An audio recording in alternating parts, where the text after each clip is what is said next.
Live from the capital city in high definition, this is WBRZ News 2 Louisiana.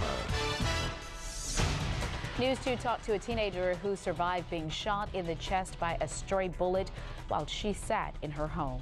Of course, we have breaking news in Livingston Parish. A deputy on the wrong side of the law. He's accused of molesting a child. A parent made the accusation against Clarence Jeremy Brister. We'll have more on News 2 at 10 and on our website, WBRZ.com. Now in Baton Rouge, detectives are looking for another teen who initiated a shooting that wounded a young girl. A bullet hit the 15-year-old inside her house. Detectives want 18-year-old Darius Joseph. Charles Sibley was arrested Monday, accused of firing back at Joseph. Today, the girl talked exclusively with News 2's Chris Malcomoto in her hospital room. You'll see it on just one station.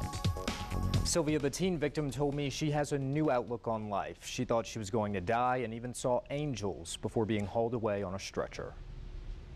When I had got shot, I was afraid that I was going to lose my life, that I wasn't going to see my mama no more, or my daddy, or my sisters. He is making his first appearance at a public event since getting out of prison. Edwin Edwards is attending an awards ceremony for the Foundation of Historical Louisiana. News 2's Christy Davis is live at the Hilton Capitol House with more on what's going on there. Hey guys, I'm sorry I had to run up in front of the camera, but that's because the governor just walked in, and so I want to make sure that we also get to talk to him too and bring him to you guys first.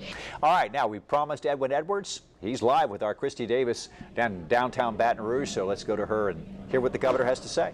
That's right, Michael. I've got the special guest, and everybody's waiting to see him. We finally got to talk to him. Governor, how does it feel, first of all, just to be back home?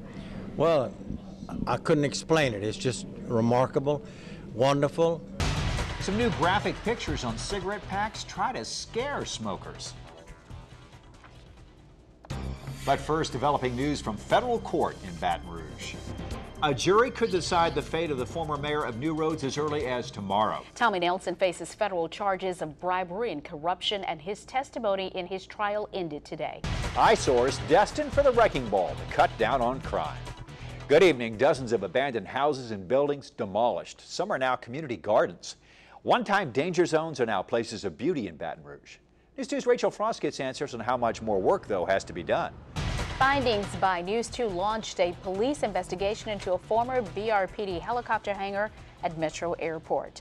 The News 2 investigation uncovered something inside the hangar that should not be there. Now, it's what everyone's been talking about today. Coach Les Miles makes his decision to stay at LSU. Our sports director, Michael Cobble, and your team, you've been following this from the beginning. Tell us kind of, how we got to this point. Well, we'll get you caught up to speed. Christy, when this thing came down last week that Michigan fired head coach Rich Rodriguez, I think most people in Baton Rouge were split right down the middle as to whether the hat would hang in Baton Rouge or head back to Michigan for a new challenge. All right, we're back with Chef Katie. He's going to show us how to cook up something that's going to keep us warm on these cold nights. We always get the envie. Mama always cooked this soup. We do a corn soup with shrimp and crab, but we're actually doing a corn soup with a ham steak and some diced up potatoes. And it's amazing the flavor that you get on a soup that's cooked that quick. It's not too hot, so I just got it at 100. Oh, that is fantastic. Isn't that awesome? That's fantastic.